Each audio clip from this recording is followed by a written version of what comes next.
Ladies, gentlemen, boys and girls, children of all ages, welcome to Breaking Bells.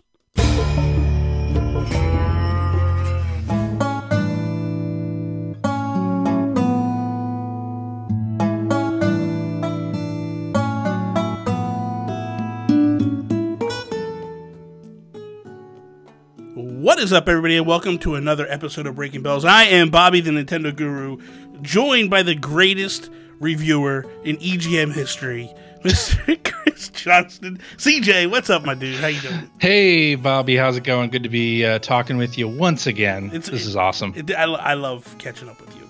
And we did the total podcast thing where we've been talking for 10 minutes, 15 minutes, and acting like, did we go live? And we're just like, hey, how you been? Like, never even... like, nothing, we haven't had that conversation before this. I think it was 2 years ago that we talked. You said that. I don't believe that. I thought it was... I haven't been back for 2 years, man. I think I'm pregnant. Yeah, 2 years. That's what it said. That can't be that said long. on the Skype timestamps. Yeah, don't lie. Because when you came up, we did an episode of Nintendo Talk. You were the first guest back when I came back from my quasi-retirement divorce thing. Once the lawyers took the gag order off, then I could start doing stuff again. So you were the first guest on that, but then it hasn't been that long. There's no way. I don't know. Somebody look back. Somebody's lying. I think your Skype is messed up. Maybe. You know possible. What? You know what? You're out in Seattle. That's all that fake news country. So it's feeding your Skype. You're right. It is. Listen, before we jump into all this craziness, do me a favor, introduce yourself, let people know what you do and all that good stuff on the internet. Yeah, my name's Chris Johnston, but people call me CJ. Basically everywhere I've ever worked, there's always another Chris in the office, so I'm just CJ to everybody. You may remember me from a long time ago. I was an editor at Electronic Gaming Monthly, EGM, in the late 90s and early 2000s, and I was also the news editor there, so I did game reviews, news, interviews, all sorts of things for them, and then I got into game production and worked with Adult Swim Games for 11 years, so I did a lot of stuff there as well, and now I'm kind of freelancing / looking for a job, so but I also do a podcast with a bunch of other former game journalists, Player One Podcast, and that is at P1 Podcast on the Twitters, and I'm at Superpac, that's SUPERPAC on the internet. Okay, so we got to back this up a little bit. Kids, just so you know, there was this thing long time ago called magazines, and you could go, and there were pages, and there was pictures, and you could open them up, and there was actually words and stories and stuff, and that's what Chris is talking about. EGM was actually one of the top video game magazines growing up. When I grew up, it was GamePro, Nintendo Power, and EGM. They were like the top three across the board, and then now it's like none of them exist. So, well, Game Informer's still around. They're kicking around. Game Informer's. I say GamePro. I didn't say I like Game Informer's good. Those guys are good. But they're pushing totally to digital. Like you go in there, you're right. That you go into GameStop and they're just like, "Hey, do you want this digitally?" And I'm like, and I haven't read one in months, well, years, because I went digital and I don't go look that stuff up. Nobody cares about that. Yeah, I used to love magazines. Now I don't have any. I'm the same way. Now, what is it? Nintendo Force? Is that it? Yeah, Nintendo Force. Yeah. So many times I've almost pulled the trigger and gotten them because it's such a throwback to Nintendo Power, which is what I grew up on. I love Nintendo Power. Me too. Oh my gosh. But like, I just never pulled the trigger for some reason because I just feel like it's like a bootleg. And I'm like, I'm cheating on Nintendo if I buy that. I mean, I know that's not the case, but you know what I mean? Like, I have this deep-rooted, like... Right. Well, Nintendo Power has a podcast, and yeah, it's pretty good. So Chris Slate does a great job over there. Okay. What are you talking about? You're just being nice. You're just being nice. The latest episode had some people from Treehouse, and they're talking Animal Crossing. I really enjoed it. I listen to a lot of podcasts, Bobby. I do too, and you're being very nice right now. Listen, I don't have an issue with him. I just have an issue with how infrequent it is, and like because I feel like he just needs more rhythm under his belt. Yeah. And the guests are very inconsistent. Like, in terms of, like, they ought to probably get a co-host for him. Somebody for him to banter with. And they build that rapport. And if they did a weekly podcast, it would just be so much better for them, I think. In terms of him getting the grasp. I feel like when I listen to that show, it's just, he's still like a duck out of water. He's still trying to figure things out a little bit. And it's... Right. You know, and that's not a knock on him. I think he's very knowledgeable, and it's really cool to listen to because he's basically like us. He's like old school, you know. So totally. But it's just, I feel like the flow of the show sometimes gets a little stagnant just because you don't have that. You know, you need that muscle memory of just doing it all the time. Yeah. So I can't disagree with that. Okay. Yeah. So there we go. So Chris, CJ hates Nintendo Power Pie. No, I did not say that. I still listen to it it's about every month it comes out. It does, yeah, about that. Okay, so let's jump into this show that we're doing here. Okay. This horrible podcast. We'll worry about this horrible podcast now. So we're going to start with 3 questions. Sure. Hardest questions in the world. If you can't answer them, we're going to probably have a bad show. But sure. And I know the first one, but I'm going to ask it anyway so the people that are listening can kind of know. But the first Animal Crossing game that you ever played, what is that? Oh, well, it's of course Animal Crossing on the GameCube. Yes. It was the first one that I played. But even before that, like, I had been following the development of Animal Crossing when it was on the N64 in Japan.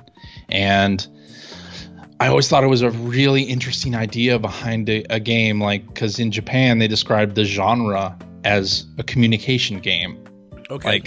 Like when I went to, I was lucky enough. I was news editor at the time for EGM and went to Space World back then when they were still doing those in Japan. Oh God. I wish. I got to play a lot of cool games that never got released, including Mother 3 on the N64. I can't stand you, man. Oh God. But so Animal Crossing like was shown there, and it was like, this is a communication game as the genre, and it's like, what does that mean? Like, what sort of game is this? This really looks interesting. And when it finally came out on the GameCube, it was like, all right, now I get this. You know, like, this is a very interesting. It was very different from anything at the time, because I think it was even before The Sims was a thing. Yeah. Like, just seeing it and playing it, I had a blast with that game. So with that, of the Animal Crossings that you've played, what is your favorite Animal Crossing game? I would have to say New Leaf. Okay. Is there a reason why that's your favorite? Every guess that you've had. So no, so it's different, and it's different. Honestly, what's the rarity with your answer is it typically floats between the GameCube and New Leaf. Yeah. And where the difference is what's your first one you played. So some people came on and their first and only game they had played was New Leaf, so that was theirs. There was people that came on and it was like Wild World was the first one or whatever, but New Leaf was their favorite. But like most people that played the GameCube, they were torn what to pick. So, and I think that makes a lot of sense, because I do believe that they are the best two that they made. You know, like Wild World and City Folk they're good, they're decent games, but they're nowhere near what New Leaf. It was like New Leaf took everything that was great about the original, all the best stuff of Wild World and City Folk, and tacked it in. And then, like, this is it. This is what we're doing. Right. So, for me, that was basically, like, where I looked at it and was like, okay, it makes sense why this would be the favorite. What is your favorite memory of Animal Crossing? Favorite memory of Animal Crossing? I think it was during when New Leaf was new. Just having people, because, you know, the podcast that I do, Player One, we've been broadcasting for 14 years. Holy almost. Cow, yeah, it'll be 14 years this year. And so I think we, you know, when New Leaf came out, we had a good community of people, and just playing that game with the community, and like leaving your 3DS on so that people could come into your town overnight and drop stuff off, and like to have that sort of communal play is probably my best memory. Yeah.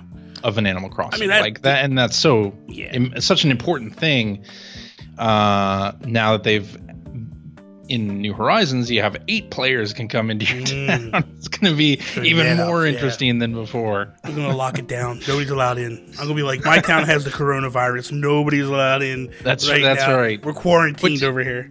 Did you do the same thing, Bobby? Like leave your 3DS on overnight with your doors open so that people could visit? No, I never did that. Did you do that? No, I did that. Oh, man, I'd be afraid people steal stuff. Oh, well, yeah, there was that. Definitely. I didn't see. Okay, so for me, when New Leaf was a thing, I wasn't doing any of this.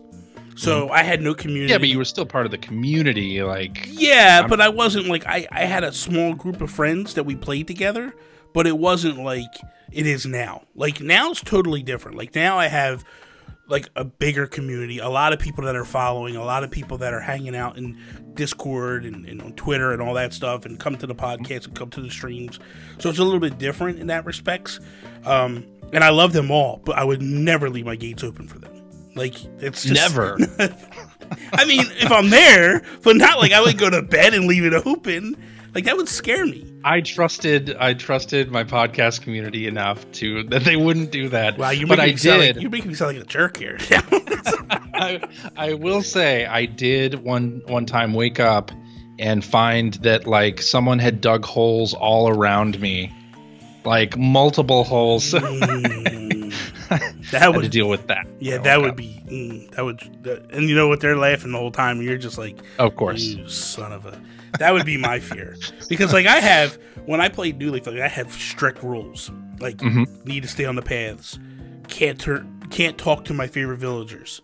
Wait, what? Yeah, man. No, you're not serious. Oh, I'm dead serious. What? Oh, I'm dead serious. Yeah. You can't talk to Bill. You can't talk to Stitches. You can't, like, you're not allowed. How would you know if people were? Because I would follow them around. You're not allowed. Like, I would stand in front of the house and be like, "You're not allowed in this house, man. Get lost." Are you telling me that you followed people playing in your town around to whatever they did in your town? Yes. Listen, don't talk. You're talking to me like I'm a man. There's many people that act this way. Okay, if you talk to my favorite villager, there's a possibility he'll leave and go to your town.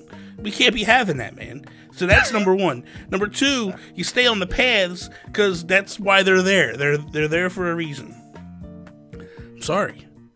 Gosh. So City Folk is the reason why it went so bad, because in City Folk, that's what made me put paths down, because that grass got eaten up so badly. Like it was like within like 3 weeks I had no grass, and I'm like, well, if you have people running through your flowers, then flowers are gone. I didn't care about that in City Folk. You know what I mean? Like but then once I realized, like, because when City Folk, when the grass disappeared so quickly and it took forever to grow back, I started reading how to handle it, and they were like, put paths down and then plant flowers everywhere, and grass grows back quicker under the flowers, and then like after a week you can move the flowers to another section. So I'm basically like planting grass essentially all over the place, and that kind of taught me, like, so that because of that experience, it put a bad taste in my mouth. Now I know New Leaf was nowhere near as bad as that, but City Folk was terrible with that. So yeah, you know, I have bad memories of City Folk. Yeah, because that thing came with the We Speak. Yes, right. Yes. First of all, the We Speak was terrible. Okay, it wasn't terrible. No, it was terrible. It was not terrible. Terrible. It was okay. I liked it, man. It was cool when I went to towns where Japanese kids were, and I could hear them all talking and stuff, and I was like, this is different. This is cool. Other than that, it was terrible. But that's really picked up all this like outside background noise. Just it didn't work well. The concept was good, but it just didn't. It wasn't a good thing. Yeah. But and then like City Folk and what's the name of the one before it? Wild World on the DS. Wild World. Yeah.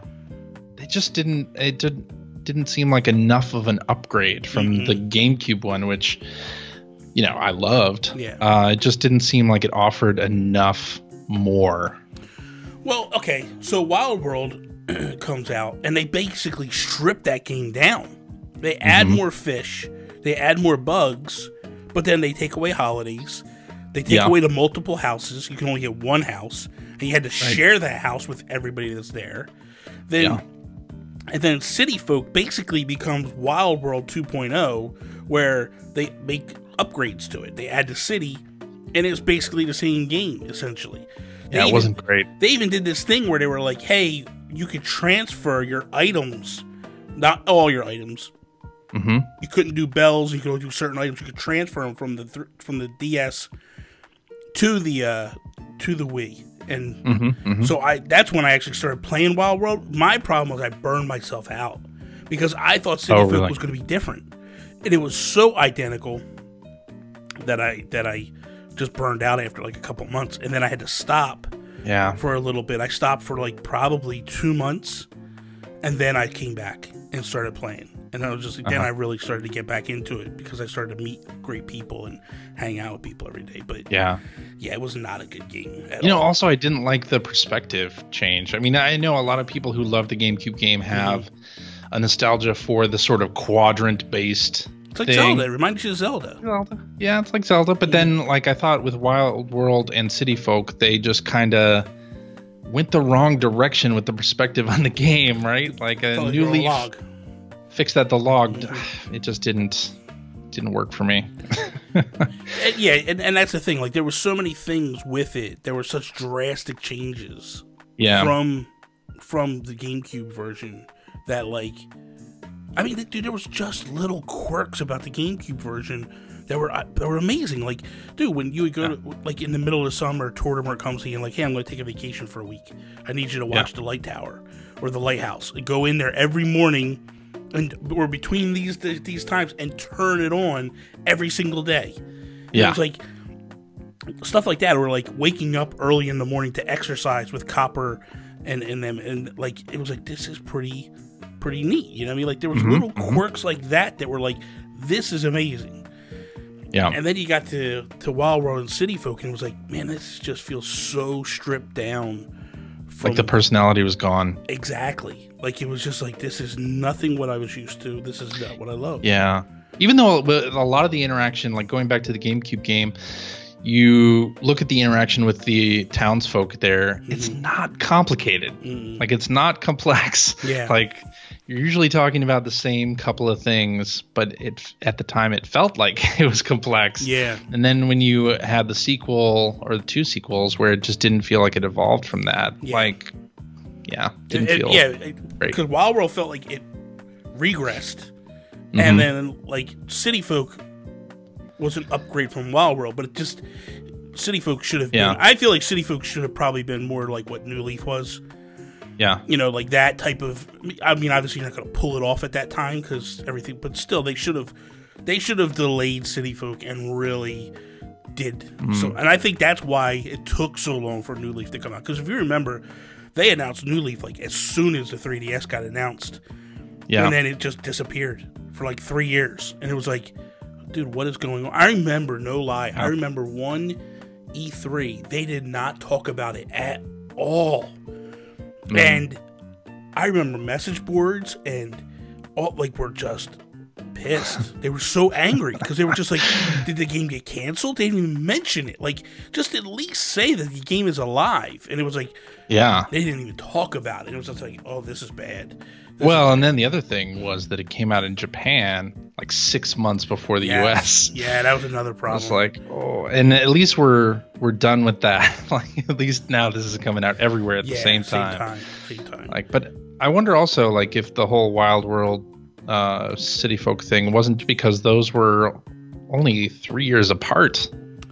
And you look at the GameCube release, that was what, 2002? Yeah.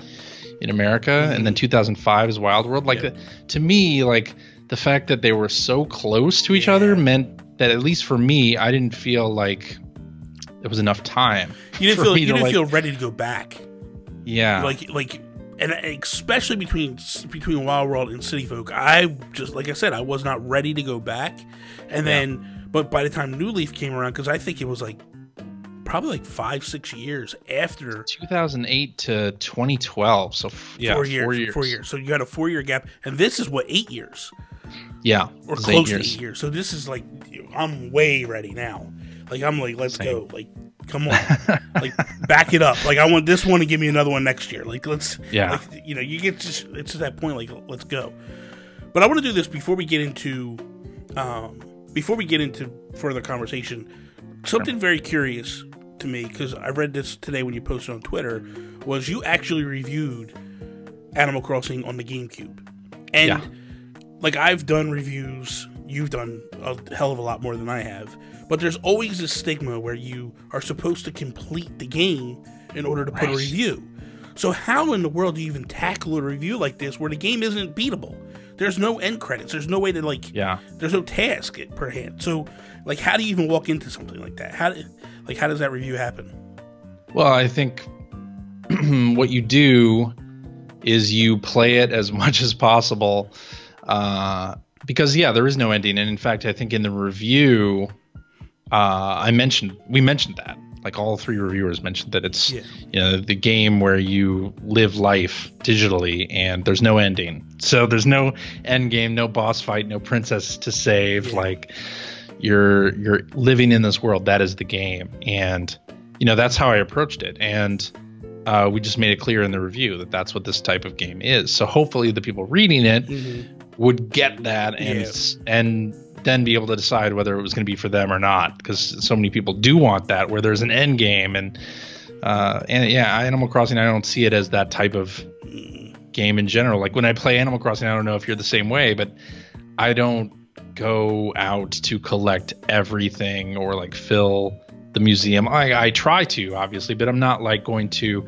change the clock and like try to cheese it so that I get everything, or like do the trick with the island where you can try to cheese getting bells. Like, I'm not that type of thing is not. You're not where my interests lie. You're not a true player. Man.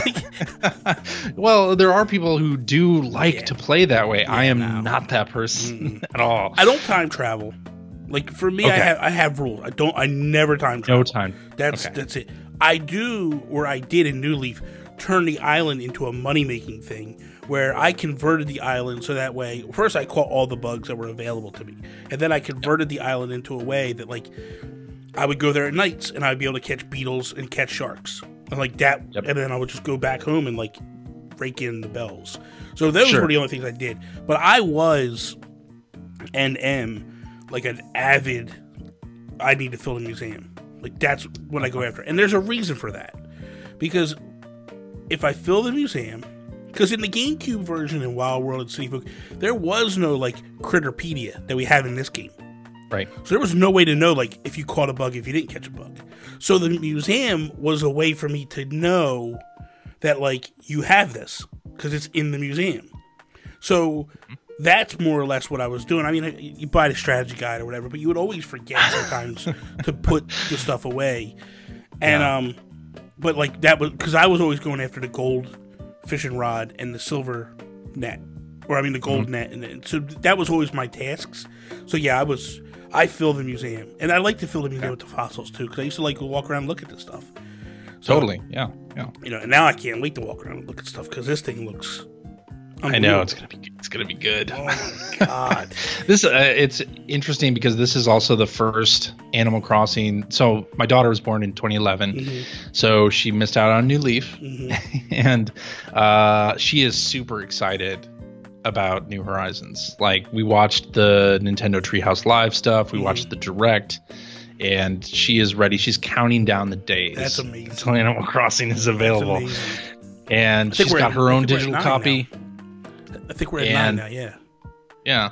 And I've got my digital copy, and we're ready to go. She's ready to move into my village and also then have her own village on her own Switch. So she wants to do both. She's gonna move into yours, destroy yours, and then hers will be pristine. She's not gonna destroy mine. You'll be like, I'm gonna have to play it like you. I'm gonna follow her around and make sure that she stays on the path. That is gonna be how we play. When I played City Folk, and that's when I was trying to rebring everything back. I got my nephew and niece playing it, and they lived in North Carolina at the time. So we had the Wii Speaks, and that's how we were talking to each other. Oh. So I'm like telling my niece, like, no, you got to stay on the path. And then she's seeing flowers. She's seeing my hybrids. She's picking them up. I'm like, whoa, don't touch the hybrids. Put the hybrids back down. And my nephew's like, or my brother's finally like, yo, did you invite your nephew and niece here to play with you or to yell at them the whole time? Like, they're here to see you. And now I feel like a jerk because I'm like, go ahead, steal everything you want to steal. I'm like, yeah, here. well, here's the thing. Like, my daughter, when she plays in my town, I'm going to, maybe revoke the best friend status if she doesn't play right? Well, that's a nice thing that they added. That's a nice thing they added.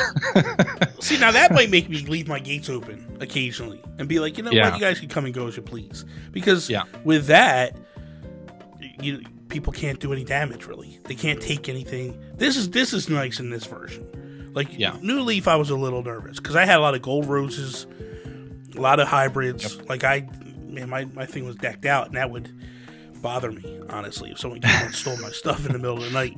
Because listen, man, gold roses aren't easy to come by, man. You gotta, no. And even Jacob's ladders, man. You have some Jacob ladders, and people come stealing them.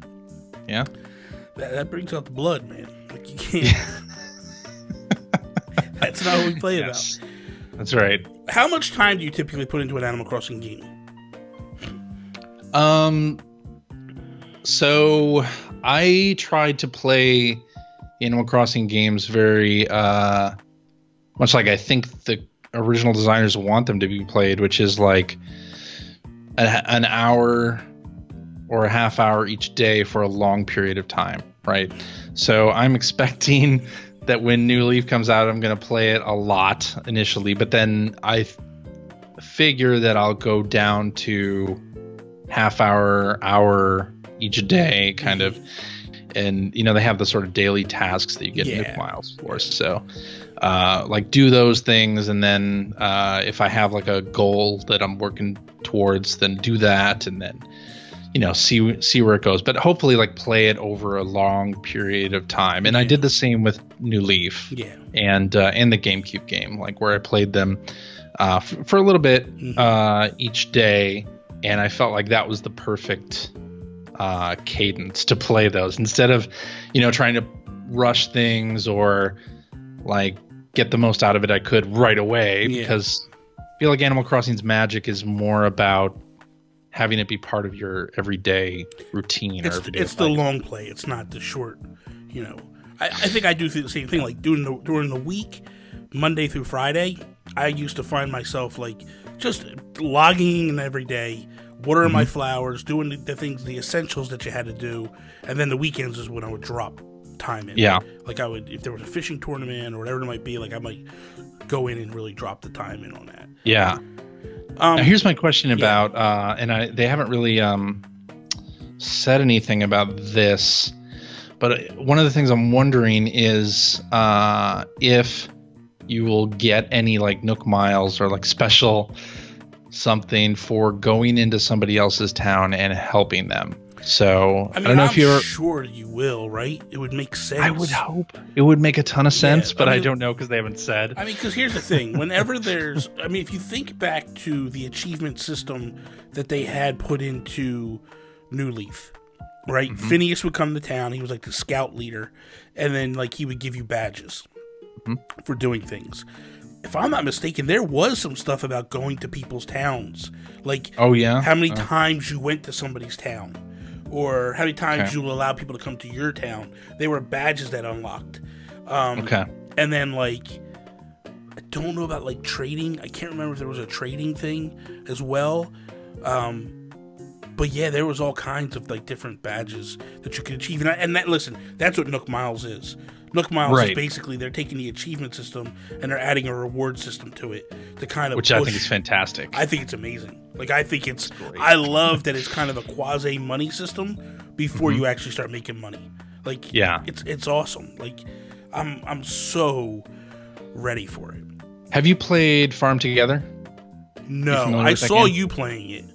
I play Farm Together a lot with my daughter, and we played together. And when you visit somebody else's farm and do things on their farm, you get like an energy boost for when you go back to yours. Okay. So, Like I thought that mechanic was super interesting, and I'd love to see like some kind of incentive to, you know, find somebody to visit and help them, not be destructive like we were talking about earlier. Absolutely, but like do something to help that town and get some kind of reward. Like I would just love it if that was implemented here, and well, I guess we'll see next week. We'll see next week. But I think you're right. I think you're dead on. Like if there was a way that would incentivize you to A, open up your gates, and B, go to other people's towns, like it would. If you had, like, if that was one of the things, and like if it was a high dollar Nook Mile incentive, people are gonna do it. You know what I mean? Like, like, you know, you're just gonna be like, I need to get these Nook Miles, man. They're big. They're big value. So,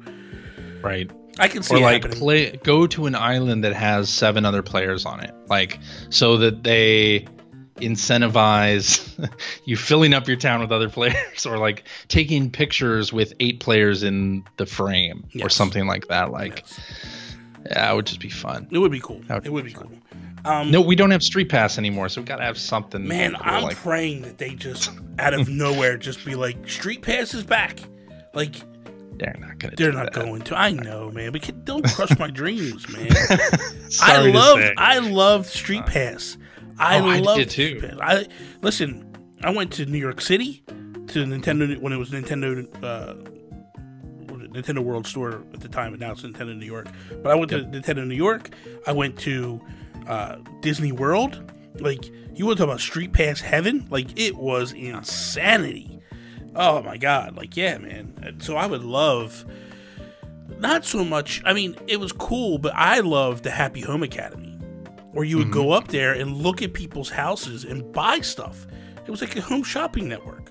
And it was just amazing. And the best thing they ever did was the one time they actually sent Reggie during E3 to everybody's town. Yeah. And then when you went in there, he had this amazing glass case, like just a glass case shelving. So what I did was I bought a bunch of them and put them in when the upstairs museum opened up. I had a trophy room. So for all my trophies I got during the fishing and bug tournaments, I'd put them in there. And like this whole display area that I had going on. So cool, man.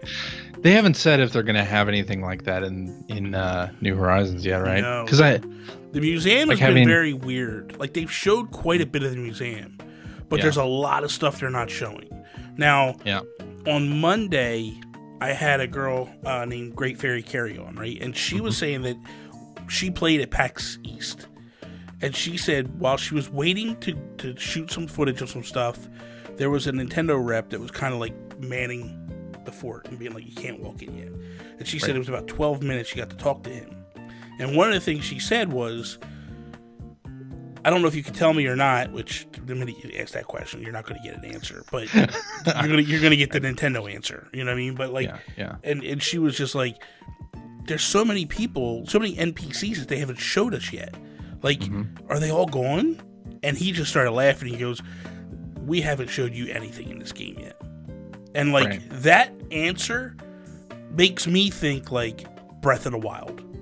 Like, I remember E3, right? So E3, you go in and you're like, you watch what they show you at E3 with the plateau, and you think to yourself like, that's it? Like, this is the game? You don't even realize how big that map is until you get it.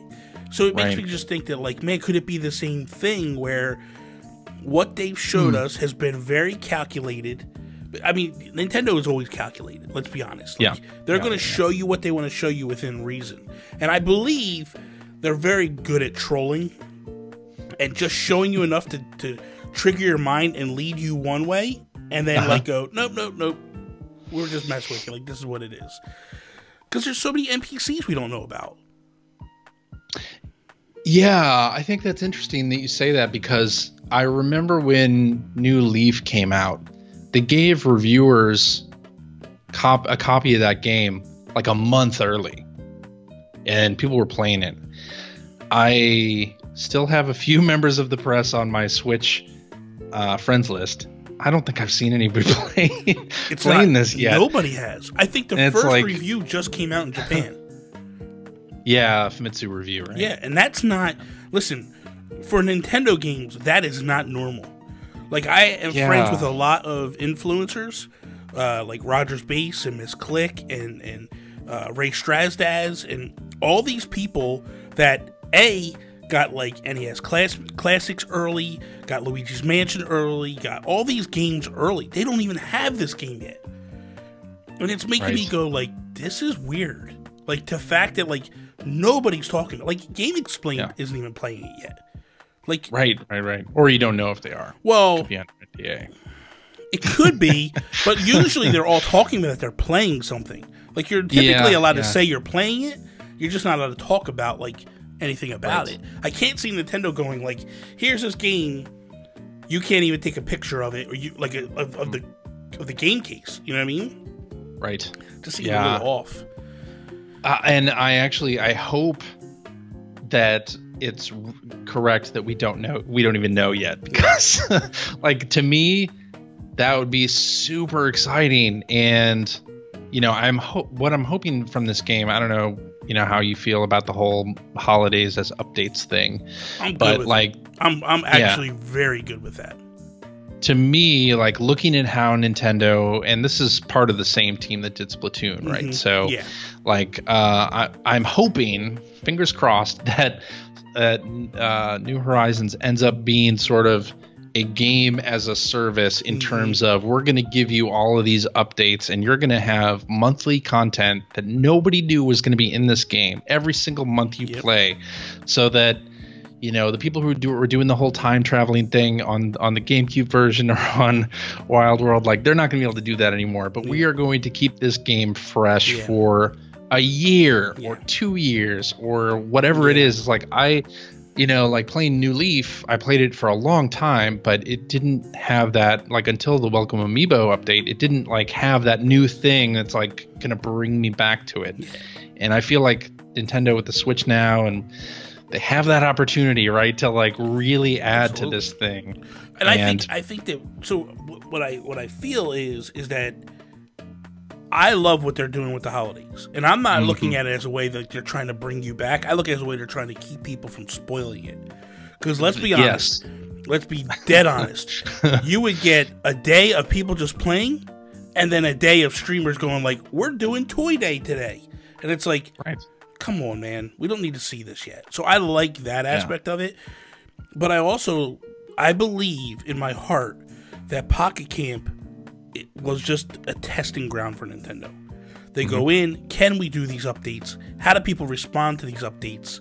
And then we're going to do this now over here. And this will be the way we do the monthly updates. I think probably even more influenced by Splatoon, to be honest. Well, that's true, too. Than Pocket Camp. Yeah, that's like, and just seeing how the community around Splatoon developed and got really hyped up when a Splatfest came up, or when like a new update would hit. I mean, I would read all the patch notes for all that stuff just to see what's different. You know, I would buy all the new weapons. Like, I would be ready to go. I'm not even using the weapons, but I'm buying them all. You know what I mean? Like, just gotta have them. Yeah, it's the same thing.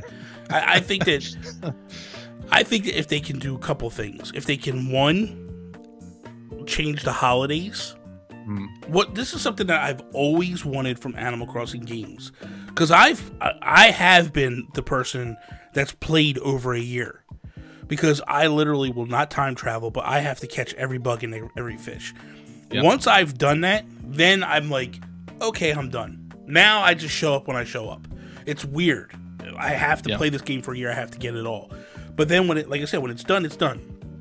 What I would love to see them do, and I've always wanted to see them do, was, I'm a big fan of the Gracie Grace series, and I would love to collect the furniture in the Gracie Grace series, but it's expensive. Like, it's super expensive. Like, it's a couple million bells just to get the whole set.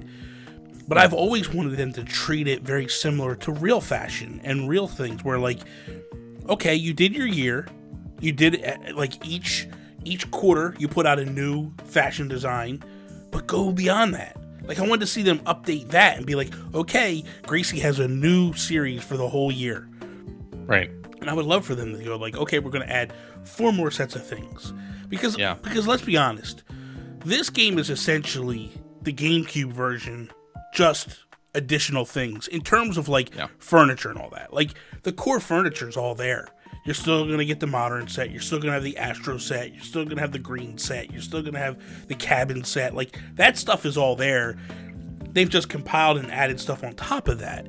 So for me, I'm like, change that. Give me more of that. So that's what I'm hoping comes out of this. We'll see. Actually, they may never have to make another Animal Crossing sequel again. Like, if they update and add to this game, right? Like, they could just make this the main game. It could be like Smash Brothers, right? Like, we're making this is the main thing, and we're just going to add on to it over time. That'd be fantastic. Absolutely. And it would be just really, to me, it would be nice to have those additional add-ons all the time. And even if they change the holidays, like this year you do Toy Day, and this is how you do the chores and that you play the mini games for Toy Day. And then next year we're going to update it again, and it's going to be totally different. Right. You know, so this way you're stopping people from time traveling next year. Like, it's a way to stop that. Like, I would be okay with that. I really wonder, like, what is going to happen with time traveling, because you're right. Like, people are going to stream it and going to spoil what's happening. Yeah. Like, I mean, that's what it boils down to. This is the holiday updates thing only for that, or are there other measures in the game that are going to prevent time traveling? I don't think they're going to stop time travel. I think time travel. No, I don't think. Nintendo has never discouraged time traveling. They've always been like, if you want to do it, here's the butterfly effect. Your turnips will die. You might get this big ugly flower that shows up and you can't ever get rid of it. Like, they've always done stuff like that, but they've always kind of encouraged time travel. They haven't had it was kind of one of them cool things. But this is the first time that streaming has been very prevalent, and I think they're looking at it like, we're going to get a lot of new people coming in, and they've shown with the things that they've done.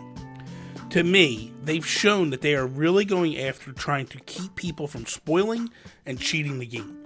Right. So, no cloud saves, no all that stuff. Like, that to me it's based off the cheating that was taking place during New Leaf. Yep. With the duping and the power saves and all that stuff. And then now the no updates with holidays, that's to keep people from spoiling holidays and stuff for the new people. That's my gut. That's what I feel, because I feel like they've set a tone with what they're doing. Yeah. And they've stuck to that tone. So what do you think then will happen for people who time travel and go to, like, July 4th or December 25th? Like, what do you think? Like, is there going to be anything that happens during those times if those holidays are updates? I think you just go and it's just a normal day. Yeah, I just think it's just a normal day. I think you just show up and it's like, if it's January or December 25th, there's snow on the ground and that's it. You know, but that could be interesting. That they just act normal. You know, because I mean, all it is, you're changing your eternal clock. You're cheating the system. Yeah, they're not going to take that out. Like, how do you stop that from happening? So I don't think. I mean, they bent over backwards to prevent cloud saves, like, in this game. Like, if they had done what every other game on the Switch does, we wouldn't be talking about, like, a special consideration for Animal Crossing, right? They've bent over backwards for that. So to me, like, that says they don't want time travelers to be able to have any advantage. I mean, I understand. I mean, but what do you really get by time travel? The only quick bells. Well, yeah, because the only thing the only thing you can do, which they kind of, I say that and I tell it. I had a kid on last Friday that we played City Folk together and we cheated the system, and basically what we did was we went in and we bought all these turnips at low prices, but then we had to move them to my town because if you time travel, they spoil. So we had to take them all, move them to my town, and that took us like a good hour and a half to move him from his town to my town. Then when we got him there, he starts time traveling to find the best price to sell him at. Then we had to move him back over. It took another hour and a half.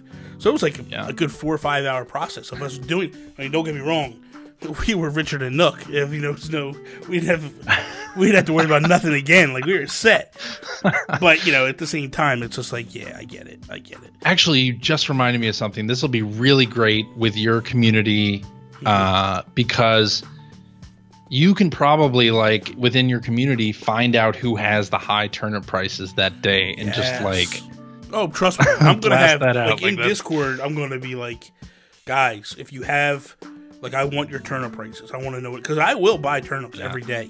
Like every Sunday, I'll buy turnips. I mean, other than the fact that I got this little snot-nosed girl, you know, like why? Even in New Leaf, the Player One community did the same thing, where we all kind of put up what our turnip prices were, and played that market. And the funny thing is, when I was on Facebook, right? What they would do is they would do it in Facebook, right? But then they would charge you like 10%. I'm like, I gotta pay you 10% to come sell my turnips? Like, come on, man. What? Yeah, man. Oh, that's not cool. No, that's not cool. No, I mean, but if anybody comes to my town, I want 20%. But other than that, turning it back around on them. Wow. No, I would never charge people. I don't do that. That's not me. People know me. Here's my question for you. Sure. Do you have any fears, like, going into this game? Of, like, is there stuff that they haven't shown and it's just like, man, this could really mess the game up, or... Nothing that would mess the game up. Okay. No. Like, for me, the things that I want to see are things like that housing area where Reggie appeared back with New Leaf, or, with the Welcome Amiibo update, they added Puzzle League, like the little Puzzle League game to it, which I am a huge fan of Puzzle League all the way back to Tetris Attack and Pokemon Puzzle League. Like, those games are awesome, and whenever Nintendo like briefly acknowledges that they still have interest in those, I am into it. And so when that was added to Welcome Amiibo, and we haven't seen anything like that in New Horizons, like, I'm really wondering, like, okay, are they going to do anything like that again? Like, I would love, this is something I would love to have, is where you could buy with bells. Man, they could even do in-game. If you want to do in-game purchases in Nintendo, I'm fine with this. I would pay for this. But they were to be like, hey, you got a Wii U item, and it looked like a Wii U, and you put it in your room, and when you clicked it, you could play a couple Wii U games. And then have an NES, and you click it, and there's some NES games baked into it. And then a Virtual Boy. You click it, and you got some Virtual Boy. Like, it would be amazing to have just a random games attached to it. I would be all for it. I'd be like, sign me up, man. I would literally pay if they were like, hey, we're going to give you give us $40, and we're going to give you 30 games or 10 games or whatever it is. Yeah. And then you can set these consoles out wherever you want your house. And then when you click on them, just like on the GameCube and on New Leaf, you clicked them. Because when you had the Wii U and New Leaf, when you clicked it, you got Desert Escape. Yes. Which was from Amiibo Festival. Which is a great game. It's so much fun. You know, it's a lot of fun. So I'm all for it. Now, I would love that. Right? Well, like, what do you think? So, in-game purchases is obviously a bit of a sticking point for some people, but, like, I don't mind, like, paying for, like, if they make the content worth it, I'm fine with that. Like, so I'm a little torn with in-game purchases, right? So, where for me it boils down, like, I don't care because I'm the type of person, like, listen, if I like it, I'm going to buy it. If I don't like it, I don't buy it. It's no big deal. Sure. Like, I got Fortnite. I don't buy every single skin. I know it's a problem for some people, and some people go, really bury themselves in it. But, like, for me, what my biggest thing is, like, if you do DLC packs, I don't want to pay for DLC packs because I don't want the items all up front. You know what I mean? Like, I want to kind of earn them items, so to speak. So if it's you're talking about a battle pass situation. No. I'll get to where I'm going with that. But, like, my idea is, like, if you have a DLC pack and you go, like, we have this new furniture series that's coming out, and then they just randomly, sporadically, like all the other furniture, just sporadically shows up. But if I pay you for that pack of furniture, man, I want it day one. Don't hold it back from me. But that's not the way I like to play that game. I don't like everything just handed to me. I like to try to find it and earn it. So, but, like, if you're going to do like a in-game purchase type thing, for me it's like, okay, you're gonna pay us $20 and we're gonna go in and we're gonna expand the island and make the island bigger for you, and then you can get more stores and more villagers and you can upgrade everything. That to me would be worth buying. I would pay for that because I'd be like, I want a bigger island, So if they do it right, and how they handle it, I'm all for it. But I just don't want to pay for things that I can just get. I want to earn my stuff that I get. I'd be mad though if they charged for enlarging your island, because like I would want to do that without having, like, I would feel like you're hiding parts of the game from See, me. Like, here we go, Chris. Don't do this. Don't be that guy. Yeah, like, and I used to work in free-to-play mobile games, so I'm very like cognizant of like trying to not charge people for things they're going to feel bad about, right? Like, I know. I never want somebody to feel bad that they didn't spend money in a game that I worked on, and I would hope, and I think Nintendo's kind of proven this out, that they also feel that way. Like, they would never want people to feel bad about spending or not spending, right? Like, you've got a full game, like, you don't have to get any of this stuff. So if they said, oh, you have to pay us $40 to get a bigger island, I'd be like, man, that sucks. Like, I would be so down on that. Like, oh. But if they offered, like, hey, you can buy the set now, or you can find it and craft it, I'd be cool with that. Maybe. Yeah. Depending on what it was. I don't know about you, like, but with Welcome Amiibo, or what's that, Welcome Amiibo update that they did to New Leaf, and they offered, like, the Wii U, as you were saying, or the 3DS system that you could put in your trailer. I want that stuff for my house. I do too.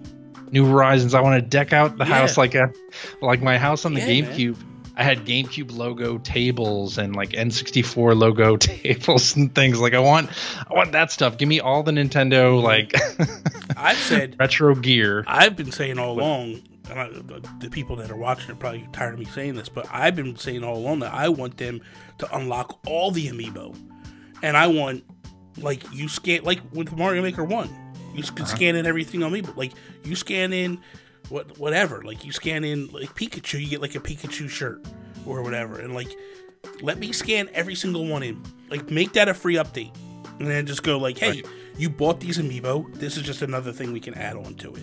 Like, I would be, are you kidding me, man? I would lose my mind. Like, that would be amazing. But I do want to clarify something, because the chat's kind of like, I don't believe for a second they're going to have any paid DLC on this. You don't? No. Doesn't it say includes in-app purchases on the store page? I think that is for Nintendo Online. I think that is something, because it's not in the Japanese site, it's not in the UK, it's only in the United States or North America.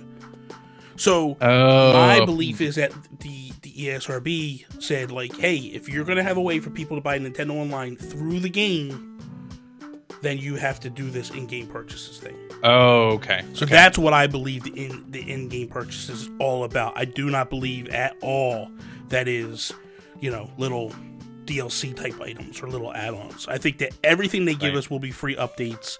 I think that's, I mean, because when you think about it, like, every single piece of DLC that we've ever gotten with Animal Crossing, I mean, dude, Welcome Amiibo was a big meaty update, and that was free. Yeah. Like, they have never charged the Animal Crossing community anything. Now, partly we haven't gotten as frequent updates. Yeah. Maybe they turn around and go, like, hey, if you want these steady updates and you want it better, then maybe. But even when you look at Splatoon, like you were saying earlier, like, you think they're going to model this a little like Splatoon. They never charged for a single Splatoon update. It's true. I mean, that one expansion pack they did, but that was a whole different game. So, in my gut, I don't feel like they're going to charge us at all for this game. I think this game is what you get in the box, and they're going to do their Nintendo magic, and they're going to update it. And because here's the thing, Nintendo is a little bit different in companies, which boggles my mind, is, like, they literally went back to the mobile developers and told them to cut back. Right. Because they were making too much money. Like, I've never heard of that before. And they were like, no, we feel like we're ripping our people. So, Lost Strike Gilead, those developers were actually pissed that Nintendo told them that. And then, like, they went to Pocket Camp and was like, scale it back. We're charging, we're taking advantage of the people. So, it just makes me think that, like, regardless what people think, Nintendo isn't EA. They're not that, like, they're not the dark side. Like, it's a little better. Yeah, and I'm not saying that I would buy everything, but I would certainly accept it if Nintendo wanted to sell me a complete set of something. Yeah, I would accept that. Like, I'd be okay with that. You're like, I'd be fine with it. You're like, I will give Nintendo my wallet, and they can charge me for everything, and I will. Sure, Sure. Well, I don't know how you feel, but like games that I enjoy playing that I want the developers to continue working on, I don't mind like giving them extra money to make it financially sensible for them to do so, right? Like a game like Fortnite, that's how they run the whole thing. But like games that I play a lot, like Dauntless or Sea of Thieves, like I don't mind giving them extra money. It's like, please continue to make this game updated and adding cool stuff to it. Yes. I'm cool with that. And if that's like, Nintendo generally has not done that, but if they ever needed to, I'd be so down for that. Before we wrap up, because we're coming up on it, a couple of questions I got for you. So can you see this game becoming Nintendo's Minecraft?